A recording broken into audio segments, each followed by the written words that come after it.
Masih ingatkah kita pada bencana tsunami yang terjadi di Aceh dan Pangandaran beberapa tahun yang lalu? Mengertikah kita mengapa begitu banyak korban yang jatuh akibat bencana tersebut? Jawaban yang pasti adalah karena pada saat itu di Aceh dan di Pangandaran kita belum memiliki sistem peringatan dini dan belum tahu siapa harus melakukan apa, bagaimana, dan di mana.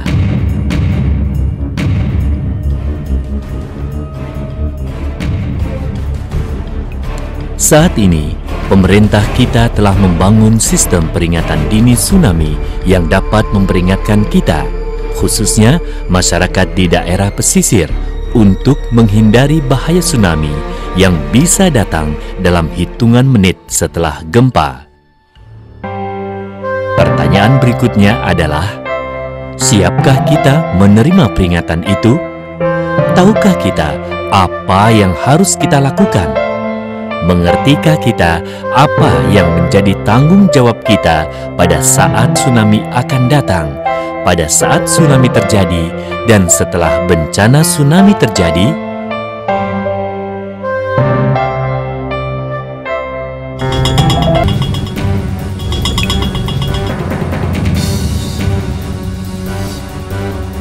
Tahukah apa yang harus ia lakukan?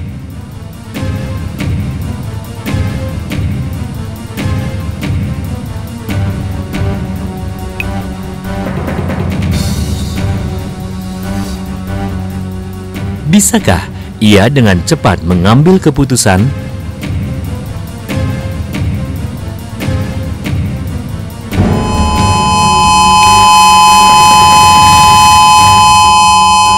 Mengertikah mereka akan perannya masing-masing?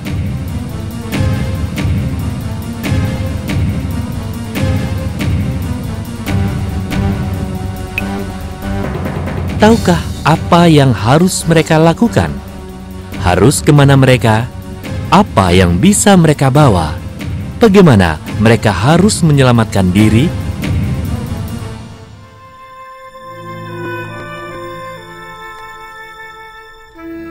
Semua akan bisa diselamatkan dan menyelamatkan diri kalau mereka tahu apa yang harus dilakukan dan melakukannya dengan benar. Semua ini dibakukan dalam Standard Operational Procedure atau SOP. SOP adalah suatu deskripsi dan prosedur dalam tahapan yang sistematis dan disetujui oleh lembaga-lembaga yang kemudian digunakan dalam koordinasi tentang siapa yang melakukan apa, kapan, di mana, dan bagaimana terhadap peringatan dini serta responnya. SOP berisi peran, tugas, dan tanggung jawab setiap aparat, organisasi, dan masyarakat yang terlibat dalam berbagai tahapan penanggulangan bencana. Dengan demikian, SOP selain di tingkat pemerintahan juga bisa dibuat untuk sekolah-sekolah, bahkan di dalam lingkungan keluarga. SOP tersebut harus saling sinergi, sehingga risiko terjadinya kesimpangsiuran informasi maupun duplikasi pekerjaan tidak terjadi. Telah menjadi tanggung jawab pemerintah daerah dan para pengambil keputusan di daerah untuk menindaklanjuti peringatan tsunami yang dikeluarkan oleh BMG. Pemerintah daerahlah yang harus menerjemahkan sebuah peringatan dini menjadi tindakan dan respon yang tepat dan cepat untuk menjamin keselamatan masyarakat di wilayahnya. Meski penyusunan SOP dilakukan oleh Pemda sebagai pengambil keputusan, namun masyarakat dapat ikut berpartisipasi karena SOP harus memenuhi berbagai kemungkinan penyelamatan dan evakuasi. SOP dapat terus berkembang dan disesuaikan kembali agar selalu dapat menjadi prosedur yang sesuai dengan perubahan dan kondisi yang ada. SOP yang baik adalah SOP yang sudah teruji sesuai dengan perkembangan yang ada. Salah satu cara untuk menguji SOP adalah dengan melakukan simulasi atau drill. Dari sinilah kita bisa mengetahui perlu tidaknya sebuah SOP diperbaiki. Simulasi dan drill juga dilaksanakan untuk melatih dan mempersiapkan seluruh pihak yang terkait serta menguji sistem yang ada untuk mengetahui perbaikan apa yang perlu dilakukan. Simulasi dan drill dapat dilaksanakan dalam berbagai ukuran seperti pelatihan di sekolah, pelatihan di tingkat kelurahan, ataupun dalam skala kota.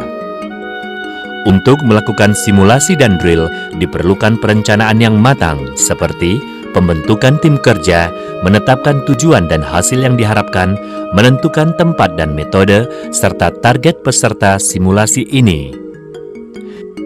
Tidak penting berapa besar drill atau simulasi yang dilakukan, yang terpenting adalah melakukan dengan benar dan rutin. Hasil setiap uji simulasi kemudian didokumentasikan dan diperbaharui di dalam SOP sebagai masukan bagi simulasi selanjutnya. Karenanya, SOP juga dijuluki sebagai dokumen hidup.